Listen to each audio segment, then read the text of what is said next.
10, 10%, 10 para la salud. 10%, 10 para la salud.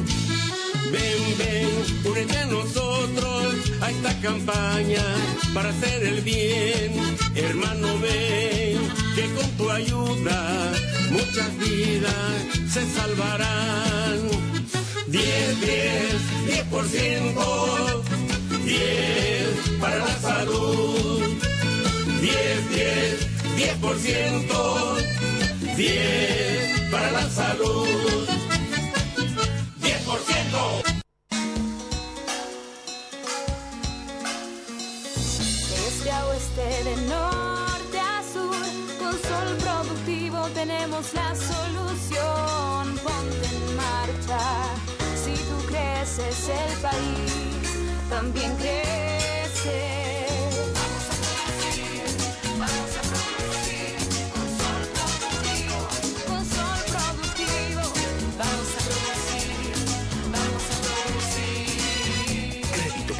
De inversión y capital de operación. Crédito para el sector productivo. Banco Sol. Juntos crecemos.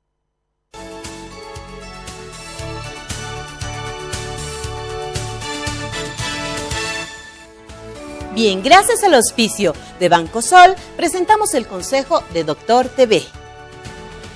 ¿Sabías que estar sentado es perjudicial para tu salud? Sentarse mucho tiempo es malo para tu salud. Te afecta la columna, el cuello, cadera, riñones, rodillas, etc.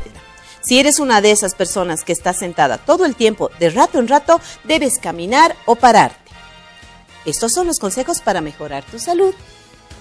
Este consejo, gracias al auspicio de Banco Sol, se presentó el consejo de Dr. TV. Y antes de que comencemos con la entrevista, para la gente emprendedora en toda Bolivia tenemos la solución Sol Productivo de Banco Sol. Te brinda crédito ágil y accesible para capital de inversiones y crédito para capital de operaciones. Si tú crees en el país, también crees tú y crece nuestro país. Vamos a producir. Banco Sol, juntos crecemos. Bien, después de dar este consejo, nosotros damos la bienvenida a la doctora Rosario Martínez. ¿Cómo está, doctorita? Bienvenida a su programa Doctor TV. Hola, doctora, muchas gracias. Me siento muy a gusto en el programa de todos, médicos y pacientes. Y en esta ocasión estamos para hablar de los familiares de personas que cursan con un cáncer. Yo le propongo que no hablemos del paciente, sino de la familia, de los hijos, de la mamá, del papá, y seguramente de las personas que quedan después que el pariente ha pasado a otra vida con el cáncer. Así es, nuevamente, antes de comenzar el tema a desarrollarlo, vamos a hacer el recuerdo. El 244-3413, les recordamos, es el número del canal para que ustedes puedan hacer sus preguntitas y si quieren por medio de mensajes al 772-13-308. Y entonces, ¿cuán importante es trabajar con la familia? Muchas veces no sé, porque estamos priorizando, obviamente, calmando tal vez el dolor y en relación a todas las patologías de tipo crónicas inclusive, ¿no es cierto? Entonces, no se hace un trabajo en equipo que tiene que ser con la familia, porque la familia la verdad es que no está preparada muchas veces para asumir semejantes cambios de hábitos, inclusive el vender tal vez el trabajo que han realizado durante toda su vida necesita de dinero para hacer este tipo de tratamientos, entonces tal vez acabar con todo lo material en este caso, cómo enfrentar si realmente a pesar de eso ellos van a ver morir prácticamente al familiar querido, ¿verdad? Es verdad. Entonces, la muerte de un familiar que tiene cáncer tiene muchas antesalas, demasiadas antesalas. ¿Ya? Y en esas antesalas, a medida que se va acercando el momento del deceso de este pariente, las personas se ven confrontadas y se ven obligadas a reorganizarse, a remodular las formas de vida que han tenido. Es muy diferente que se muera el abuelito con cáncer, el papá o la mamá, el tío o el hijo o el nieto. los niveles de afección a las personas van a ser diferentes, ¿verdad? Entonces, el resto de las personas, de los familiares de un paciente, no recibe directamente un tratamiento, una atención, porque el oncólogo, el médico que trata el cáncer, todos los médicos están ocupados, muy atareados, tanto en tiempo como emocionalmente con el paciente que está soportando el cáncer, porque cada paciente con cáncer es único, sí, así ¿verdad? Es. Es único.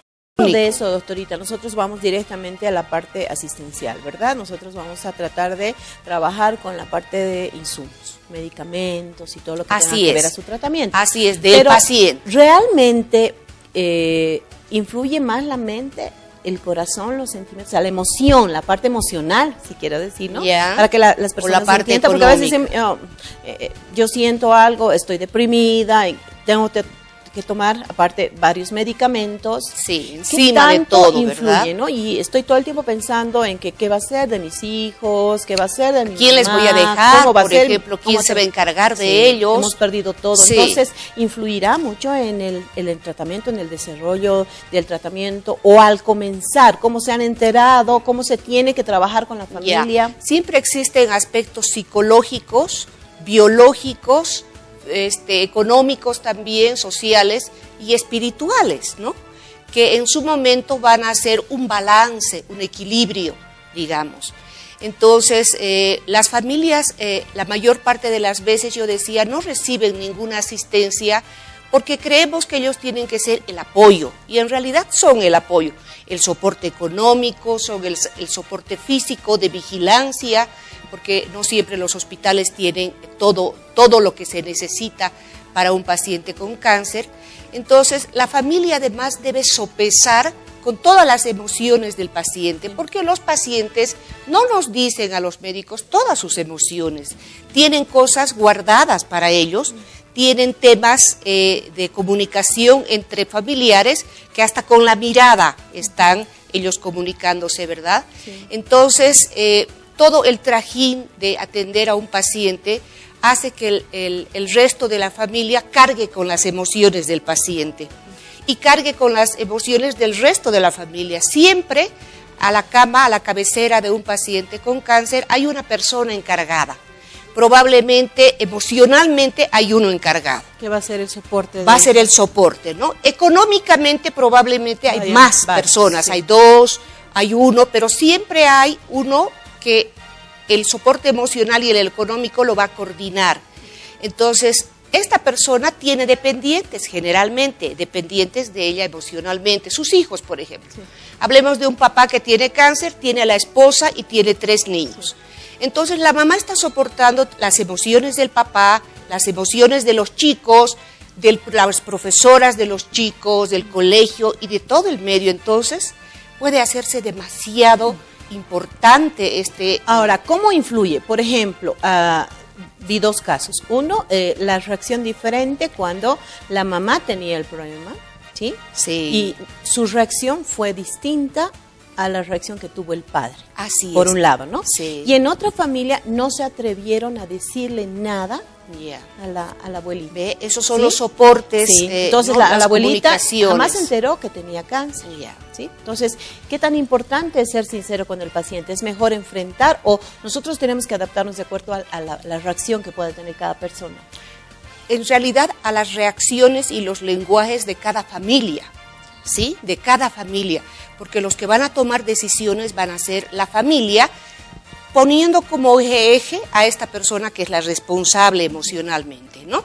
Entonces, esta persona que está tomando la decisión de que no le digan al esposo de que está con cáncer, que le digan que están en estudios, o al hijo o a la mamá, esta persona que está tomando la decisión, corre muchos desequilibrios, porque si algo sale mal, si se enteró por otra persona, entonces el punto de confrontación es ella, ¿verdad? Y las personas que ella está soportando, los hijos, hasta la empleada doméstica, digamos, que está en la casa, todos son afectados. Entonces, el punto de vista que tenemos de los parientes de los pacientes con cáncer probablemente no es el más adecuado, doctora.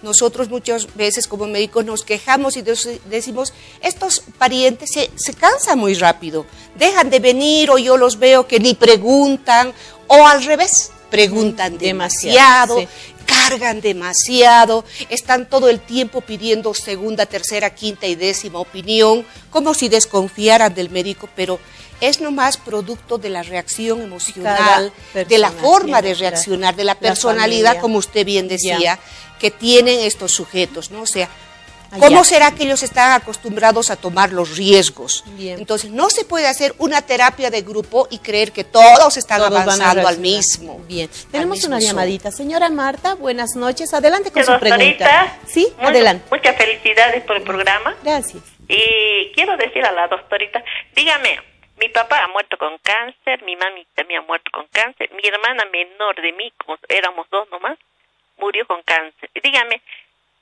va arrastrando a la familia, ¿no? No, doctorita, porque yo tengo miedo al rato. Yo ya tengo 65 años, yo sé que también, yo digo tal vez, o hay que hacerse examen de general para saber dónde uno está radicado el cáncer, porque uno no lo siente, ¿no? Así que mil felicidades, doctorita. Eso quería saber, porque la familia se ha muerto, ¿no? Éramos cuatro familias nomás, estábamos compuestos. Así que yo la única que sobrevivo. Bueno, muy felicidades, doctorita, y gracias. Ya, una consultita antes que se me vaya. ¿En qué órgano, dónde fue? Digamos, a la mamá, al papá, a la hermana. Mi papá fue de la próstata, mi mamá ha sido del páncreas y mi hermana ha sido del estómago. Ya, muy bien. Ya, gracias. Ya, está bien. Existe un factor de heredabilidad del cáncer, existe un factor genético, un factor físico, ¿no?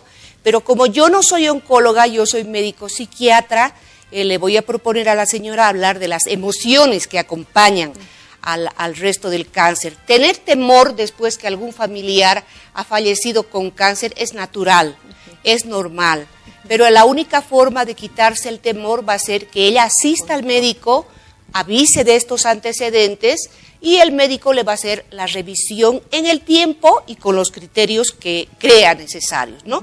No específicamente con el oncólogo, probablemente con su médico general, que ella está con el ginecólogo, probablemente que es su médico de cabecera, dependiendo a quién ella ha depositado su confianza.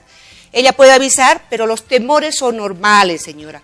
Todas las personas, cuando vemos que alrededor de nuestra familia alguien ha tenido cáncer o indicios o principios o algo así, nos asustamos y a veces entramos en pánico y terror y empezamos a sentir incluso las mismas molestias que tenían nuestros parientes. Decir, por ejemplo, mi hermano que murió con cáncer, antes de enfermarse, claramente que le detecten, se hizo una cirugía X. Yo no me voy a hacer esa cirugía porque creo que eso le ha determinado el cáncer. O sea, podemos entrar incluso en cosas equívocas.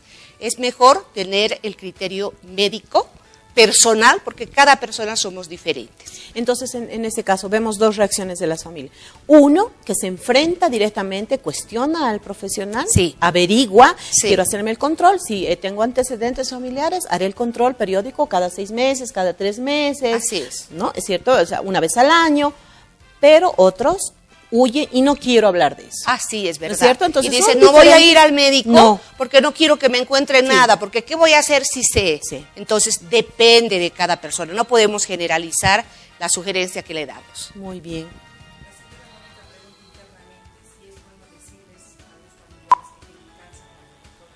Ya, muy bien.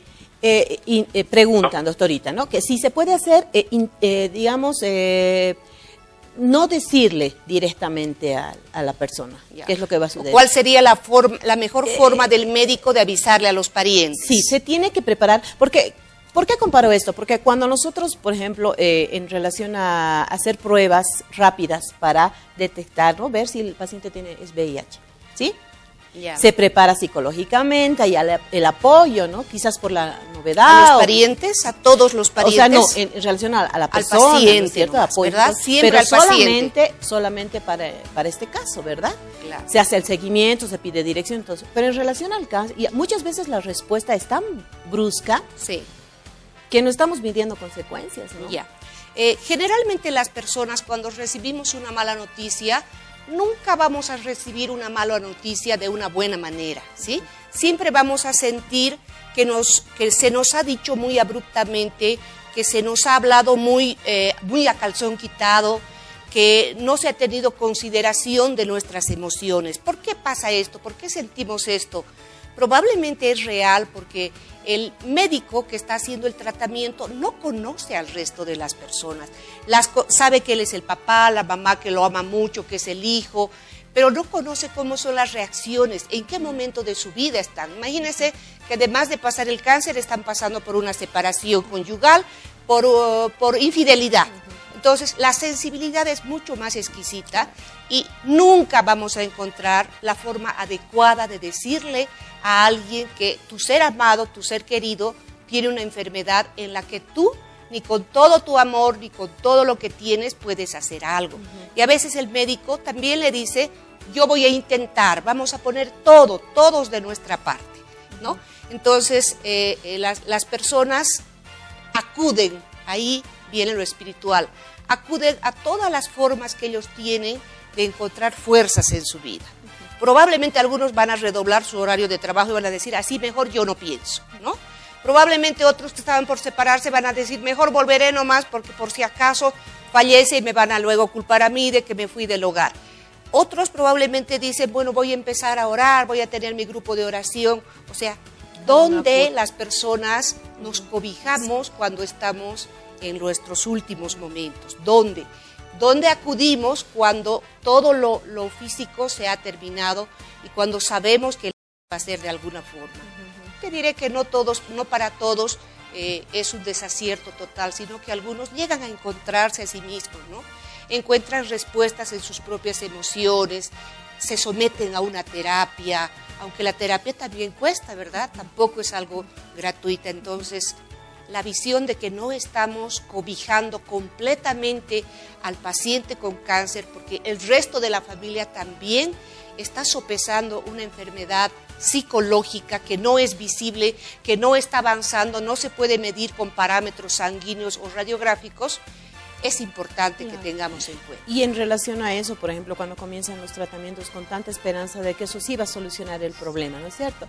Y después de un tiempo o hay metástasis o directamente no resultó el tratamiento, gastaron bastante dinero, invirtieron todo lo que tenían, ¿no es cierto? Sí. Entonces, ¿qué tanto influye la frustración? Puede ser en ese momento posterior a ese. Una paciente me decía, estoy haciendo en mi quinta quimioterapia, pero mi hijo, 21 años, no he logrado hablar con él porque obviamente yo me indispongo, me pongo mal, qué sé yo, estoy tratando de sobrellevar la situación, pero mi hijo dejó de estudiar, no quiere salir, reniega con todos, está peleando. Entonces, ¿cómo yo puedo hacer? O sea, el paciente se está preocupando. Entonces, ¿qué tanto influye posteriormente, ¿no? Quizás, digamos, hablando solamente de los adultos, después tocaríamos el tema en relación a los niños y a los adolescentes, porque hay que prepararlos, ¿no? ¿Qué tan importante es, por ejemplo, el escribir unas cartitas que quizás los niños puedan leer cuando tengan 15 años o una edad donde ellos puedan entender qué tanto es preparación? Sí, cuánto bien le puede hacer. En el caso de esta mamá con el joven de 21 años,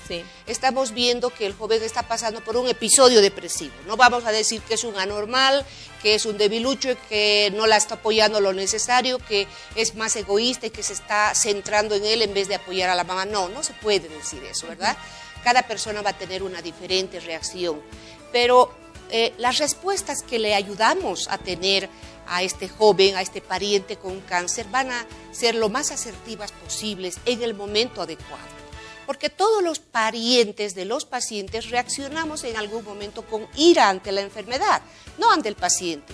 Decimos, bueno, ¿hasta cuándo te va a doler? No es posible, mira, ¿qué vamos a hacer? Estamos desesperados por tu enfermedad, por ejemplo, estamos entrando en deudas, o de una vez pon de tu parte para curarte, ¿no?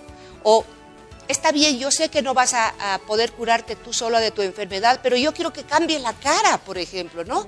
Que te pongas alegre, por lo menos ponga alegría en la casa cuando la persona y los parientes están en una situación lamentable emocionalmente. Si pudiéramos sacarles radiografías a la emoción de las personas, veríamos que lucen como las heridas, ¿no? Como las severas heridas que están pasando. Ahora, nosotros vemos, por ejemplo, lesiones muy pequeñas, ¿no es cierto? Y muchas veces el paciente no se atreve a acudir a, por ejemplo, esa lesión tan pequeña, no le damos importancia. Claro, Decimos, no me duele, pero tengo temor. Es importante en ese momento acudir al apoyo de un psicólogo, un psiquiatra, para que le prepare si es que realmente diera positivo en cuanto a una neoplasia o directamente es una lesión. Entonces, ¿cómo preparamos? Es importante con una lesión así pequeña comenzar el apoyo. Yo creo que los oncólogos, los médicos internistas, tienen que trabajar más de la mano con lo que es salud mental.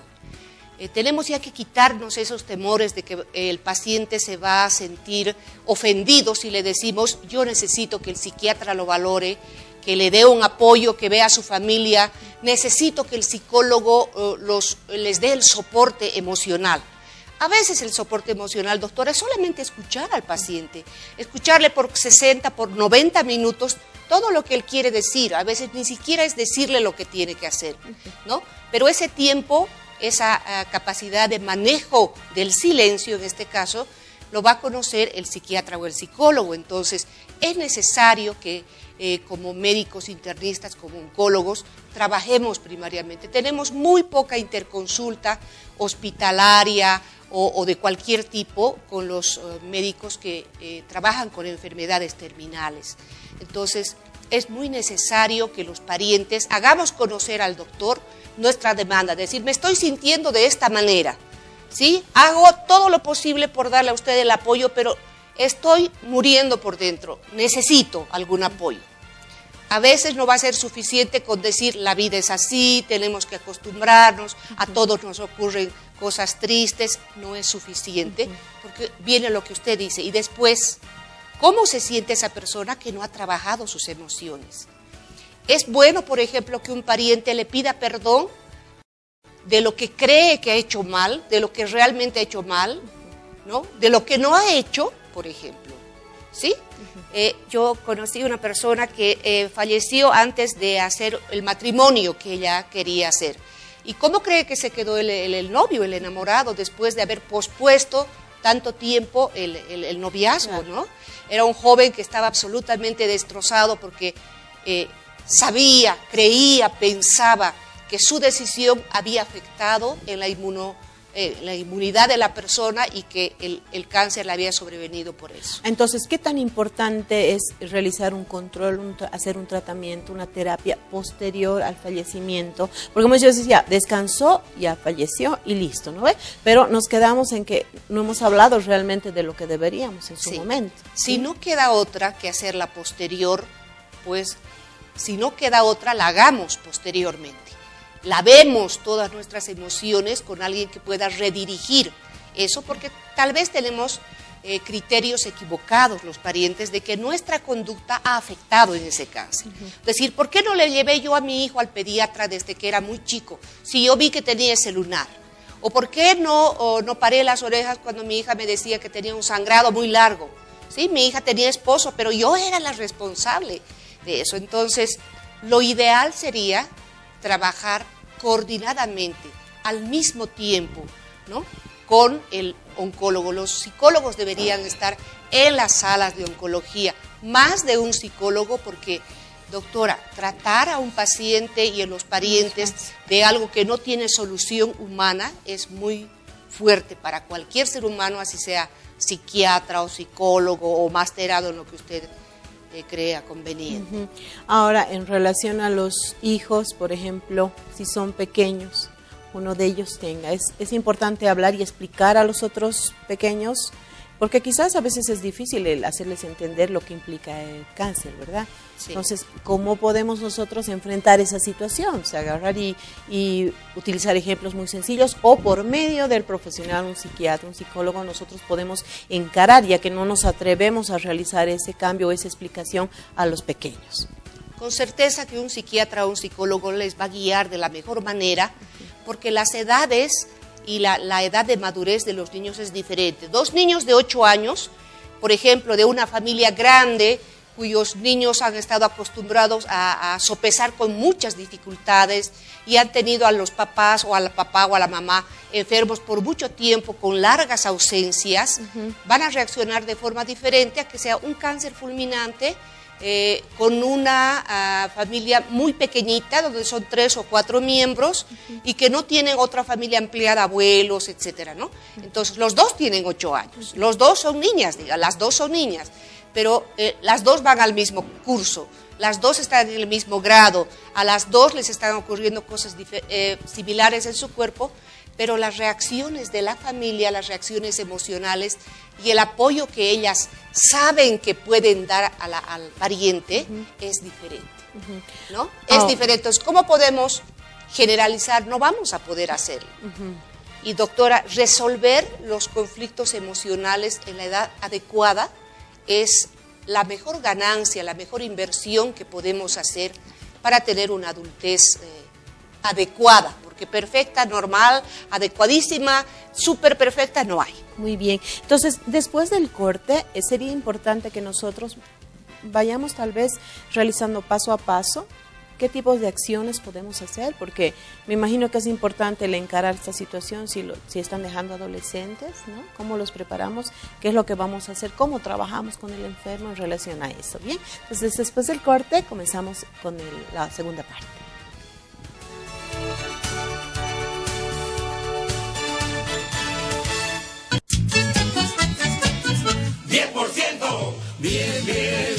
¡10%! 10 para la salud. 10%. 10 para la salud. Ven, únete a nosotros a esta campaña para hacer el bien. Hermano, ven, que con tu ayuda muchas vidas se salvarán. 10%. 10 para la salud. 10%. 10 para la salud. 10%. Desde a oeste, de norte a sur, con Sol Productivo tenemos la solución. Ponte en marcha, si tú creces el país también crece.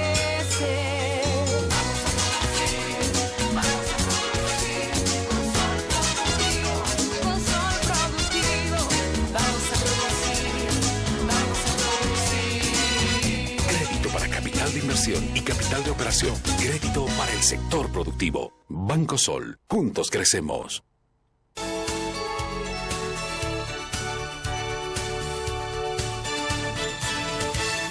Gracias al auspicio de Banco Sol Juntos Crecemos, presentamos el consejo de Doctor TV.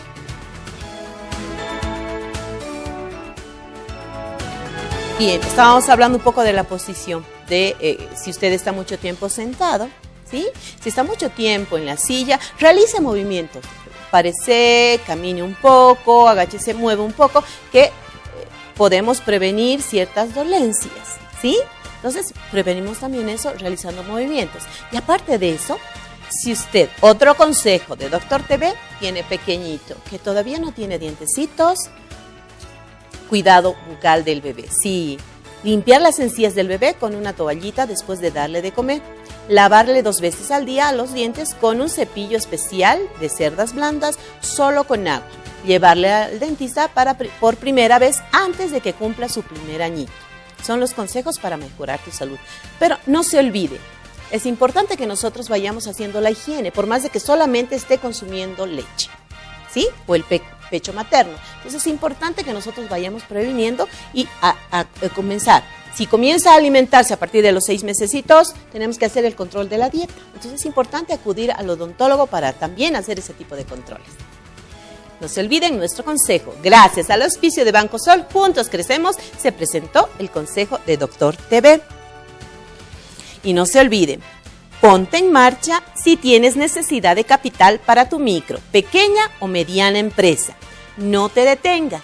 Banco Sol te brinda los mejores créditos para el sector productivo. Vamos a producir Banco Sol, juntos crecemos. Y después de este mensaje, vamos a hablar un poco de la segunda etapa. Y fuera de cámaras estábamos comentando, doctorita. Sí, estamos con pacientes que están realizando el tratamiento y no se deriva al profesional. Es importante que los pacientes puedan pedir, ¿sí? O ellos mismos preocuparse, porque 2 pacientes con los que estuve tratando en el seguro me decían, yo la verdad es que he tenido que exigirle al doctor que me pueda derivar al especialista, hablando de un seguro, paciente con seguro. Pero si no lo tenemos, ver la forma de que ellos también puedan buscar. No necesariamente tienen que esperar a que el profesional haga la derivación. Verdaderamente. A veces hay instituciones que no cuentan con psicólogos o con psiquiatra, o contando con el psicólogo o psiquiatra, se menosprecia el rol que se puede hacer. Dice, bueno, ¿qué va a hacer? En otras palabras, va a enseñarle a morir, le va a ayudar a morir, le va a dar calidad de vida en ese tiempo que está dejando y le va a ayudar a resolver las cosas, incluso las emociones que tiene ese paciente y su familia con el médico que está haciendo el tratamiento. Es tan importante la confianza que la familia, la fe que le tiene al médico. A veces quedan dolores que no se resuelven. Y esto no tiene que ver con la fama del médico, simplemente con detalles que a veces no los hemos tomado en cuenta. Ahora, si tenemos instituciones en las que no tienen psicólogo, no tienen médico psiquiatra, es hora de pedir, es hora de exigir, porque el psicólogo y el psiquiatra va a ser el 33% y el 66% están haciendo los otros colegas, ¿no? Entonces, la salud mental ha dejado de ser un tabú, doctora. La salud mental ha dejado de ser algo de detrás de las cortinas. Los pacientes necesitan el apoyo emocional. Eso sí. Tenemos una llamadita. Señora Gabriela, buenas noches. Adelante con su pregunta, por favor. Doctora Ardilla y a la doctora invitada. Ya. Por favor, todo lo que la doctora ha planteado de que los médicos deberían apoyar, derivar al especialista, es verdad, pero no lo hacen. El médico, cuando uno va a consulta, digamos, en ese hospital de clínicas, ya, ellos tienen consulta privada. Ellos esperan que nosotros no nos dicen la patología que tenemos, nos dan unos paliativos y después nos dicen, bueno, vean, y nos dan, algunos que dan hasta la dirección de consultorios privados. Nosotros, algunos no podemos acceder a consultas privadas, son 200 bolivianos. Por eso es que asistimos al Hospital General y a Tórax, todo lo que es el complejo hospitalario de Miraflores.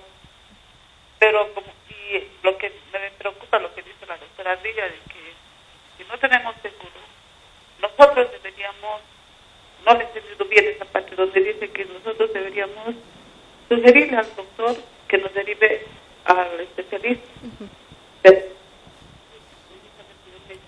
Derivar y decirnos, usted, que podríamos ir. Eso es todo y agradezco la intervención de la doctora invitada. Gracias. Ya, muy bien, señora Gabriela. Es importante, nosotros tenemos lugares donde no precisamente vamos a necesitar el pagar una consulta, ¿bien? Entonces van a estar atentos a qué lugares pueden ir y acudir a hacer tratamiento, ¿verdad, doctorita? Sí, así es. Por ejemplo, el Hospital General tiene toda una unidad de psicólogos y de psiquiatras que tienen terapia, dan consulta y hacen tipos de terapia. Los que están asegurados, todos sus policlínicos tienen la opción de mandar al Hospital de Psiquiatría de la Caja Nacional de Salud, donde tenemos varios psiquiatras y algunos pocos psicólogos para que se organicen en hacer el tratamiento, ¿no? En el Hospital San Juan de Dios, que está en Irpavi 2, por ejemplo, tienen otro grupo grande de profesionales que también ofrecen terapias de grupo incluso y tienen atención diferenciada en la parte económica. Entonces, Si comparamos la atención, la oferta de atención en salud mental que tenemos ahora con hace 5 años, estamos en una buena situación. Y estamos seguros que nosotros, los que somos pacientes, porque doctora, nosotros también somos pacientes, yo soy paciente del cardiólogo, por ejemplo, ¿no? Nosotros los pacientes, con el tiempo estamos aprendiendo a ser más dinámicos, a participar más de la relación médico-paciente. Ya no somos esos pacientes que no sabemos absolutamente nada del tema y que dejamos que el doctor decida todo por nosotros, no. Nosotros también exigimos y decimos, yo necesito hablar de muchas más cosas, doctor, pero usted no tiene tiempo de atenderme. Y es verdad, el cardiólogo no se va a sentar 1 hora y media con usted a escuchar el resto de las cosas importantes que usted le tiene que decir, ¿verdad? Sus funciones son otras. No es que sea un mal médico, no es que no le dé el tiempo necesario. Peor cuando el médico trabaja en una institución asegurada, de pacientes asegurados, tiene 15 minutos para atender a cada paciente. De lo contrario, ese médico es calificado como un mal médico porque no está atendiendo 4 pacientes en 1 hora. Entonces, tenemos que exigir, tenemos que pedir de buena manera, decir, necesito consultar, quiero ver. Muchos de los pacientes que yo veo me dicen, doctora, no sabe cuántas veces he pedido que me hagan esta transferencia. Y después de 1 año estoy pudiendo venir a ver, yo trabajo en un seguro, ¿no? Y otros pacientes dicen, yo no sabía que había terapias gratuitas, no sabía que se hablaban de estas cosas. Yo pensé que cuando uno se enfermaba, pues tenía que callarse ante la vida. ¿Y qué es trabajar emociones, por ejemplo? Sí. Eso es importante. Entonces, le pedimos a Gabrielita, por favor, que ella pueda acudir a estos lugares, inclusive en la universidad. En psicología también tienen consultorios populares donde también se realiza el apoyo necesario, ¿verdad? Y también en el psiquiátrico, doctora, están haciendo, ¿no es cierto? En el Hospital de Psiquiatría, que es de la Caja Nacional de Salud, hay un programa que se llama Escuela de Padres. Tiene 10 años de funcionamiento y se desarrolla 1 vez a la semana, pese a lo que pese. En esta oportunidad, todos los días miércoles a las 10 de la mañana, tocamos un tema que los mismos pacientes ponen a sugerencia. Y sacamos cada mes un programa de los temas que se van a tocar y esto es abierto, es gratuito a toda la población, no tiene usted que ser asegurado para participar de la Escuela de Padres. Este miércoles, por ejemplo, vamos a tener como invitada a la doctora América Alfaro. Ella nos va a hablar de lo que es el insomnio. ¿Qué es el insomnio? ¿Por qué se presenta? Ahora, el insomnio es un síntoma, ¿verdad? Los pacientes con cáncer, con depresión, ¿tienen insomnio? Claro, por supuesto que sí. Entonces, a través del insomnio vamos a tocar muchas otras enfermedades y en muchas ocasiones, doctora, les ponemos películas para que las personas puedan darse cuenta cómo no son las únicas que están enfermas, sino que también hay otros grupos raciales, otros países que tienen enfermedades similares y qué hacen ellos y qué se hace en Bolivia, por ejemplo, ¿no? Bien. Eso les permite también decir, bueno, descansaré, tranquilo estaré, porque esto solo me están aplicando lo último que puede haber. Muy bien. Entonces, ahora comenzamos a dar algunas pautas. Sí. ¿Cómo trabajamos con los adolescentes? ¿Cómo sería, digamos, si podemos dividir en 3 o 4 actividades que las vamos a ir realizando paulatinamente, preparándoles, o tal vez con los niños, que es mucho más fácil a veces trabajar con niños, en cambio los adolescentes son mucho más sensibles quizás, o no existe diferencia? Depende de la familia cómo ha manejado los temas delicados. Ya. ¿Cuál ha sido el antecedente de la familia? ¿Cómo suelen arreglar sus problemas?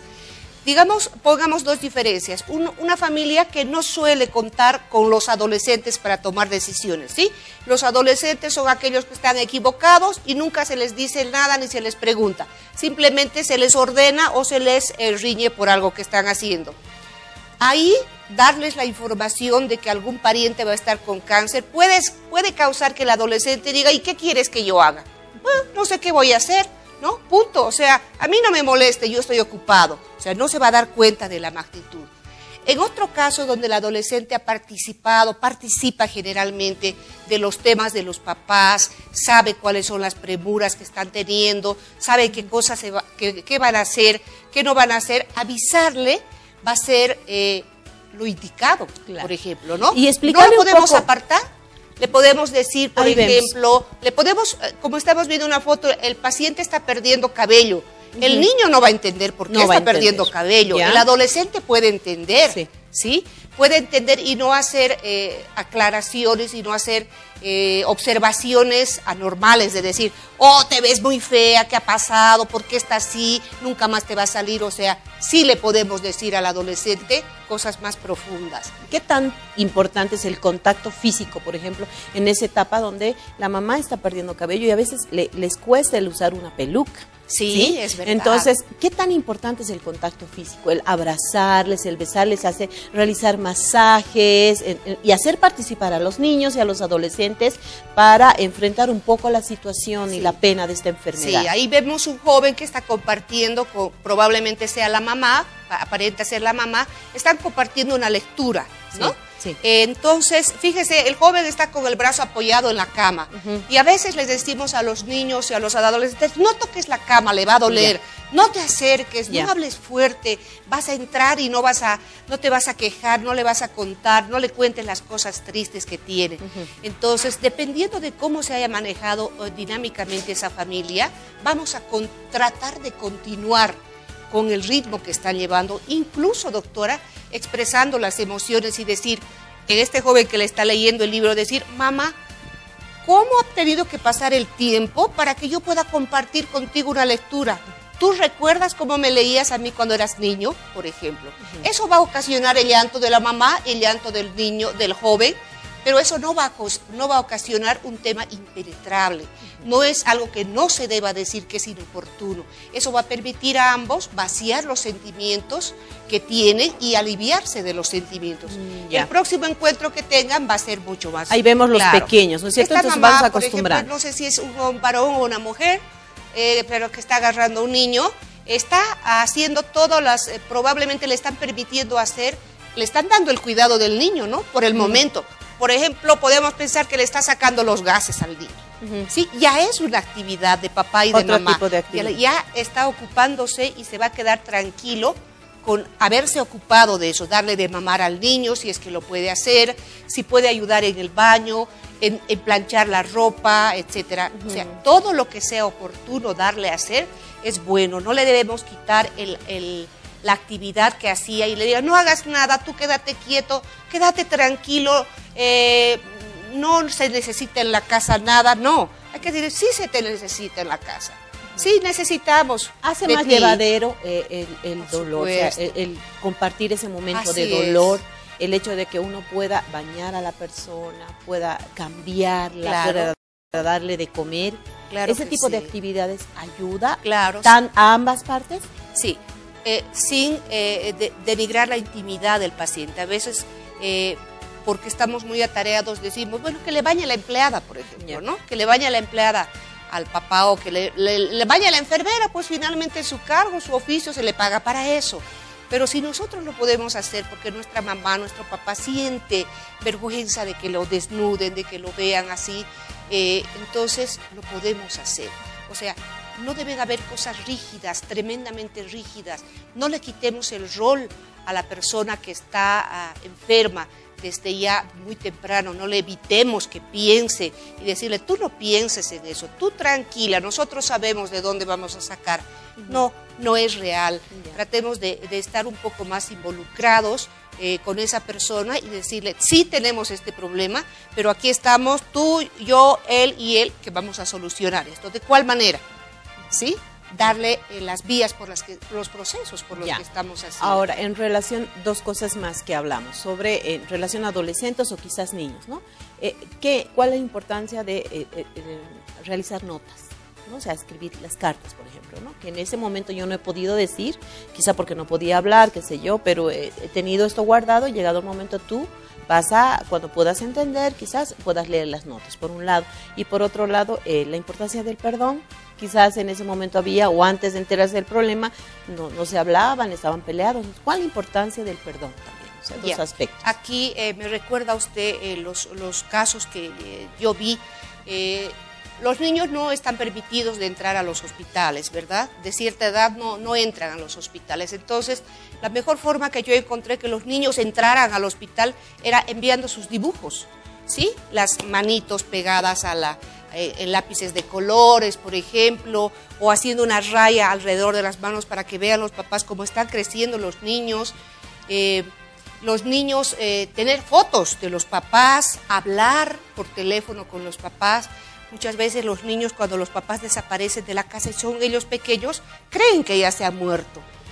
¿Sí? Creen que ya se han muerto porque no le están viendo, no le están oliendo, no le están besando, no están recibiendo sus retos, por último, ¿no? Entonces, los niños tienen que mantener esa cercanía de la emoción.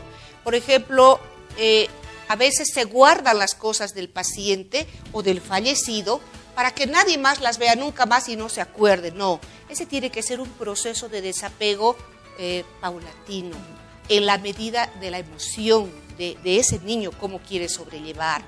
A veces les evitamos a los niños que vayan al entierro, ¿Qué tan que importante se despidan, que le hagan una contacto? notita, Ya. ¿no? Que le digan una notita, que le diga, la mamá ha llevado la notita en su pecho, en su mano, en su bolsillo, etc.